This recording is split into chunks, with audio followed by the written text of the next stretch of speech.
Well, President Trump is spending a second day with Chinese President Xi Jinping at his Mar-a-Lago estate in Florida. It's part of a two-day summit between the leaders to discuss a wide range of issues, including trade and North Korea. The high-stakes negotiations has been overshadowed a bit by the U.S. strike on Syria overnight. Christopher Hill is former U.S. ambassador to Iraq and also the Republic of Korea. He currently serves as the dean of the Joseph Corbell School of International Studies at the University of Denver. And as if that isn't enough, he's also author of the memoir Outpost, A Diplomat at Work. He joins us now from Denver. Thank you, Ambassador, for joining us. These U.S. strikes that were announced against Syria not long after the president wrapped up his dinner with President Xi Jinping. What do you make of the timing of this? Well, first of all, I think it had to be done, and I'm pleased it was done quickly and forcefully. And I think it was a very, very justified, punitive move against the Syrian regime for this barbaric behavior. Looking beyond, if we want to look at regime change, and there's a lot of talk, why just stop with a strike? Let's try to get rid of Assad.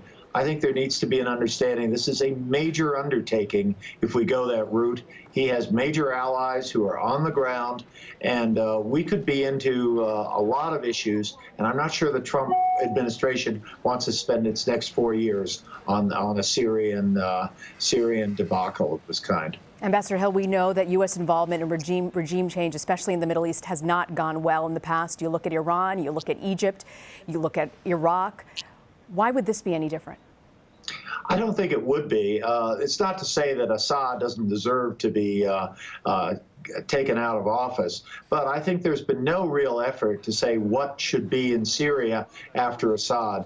And I've heard politicians say things like we ought to support the moderate opposition. There is no such thing. There are very few such people, and our efforts to arm them have really not borne any fruit. I think what we need to do is lay out with some other like-minded countries what we see for Syria's future. Should it be a single state within its international borders? What should it look like? What are we really looking ahead toward? And I think we ought to try to do that before talk about just getting rid of a regime with having no idea of what would be to follow.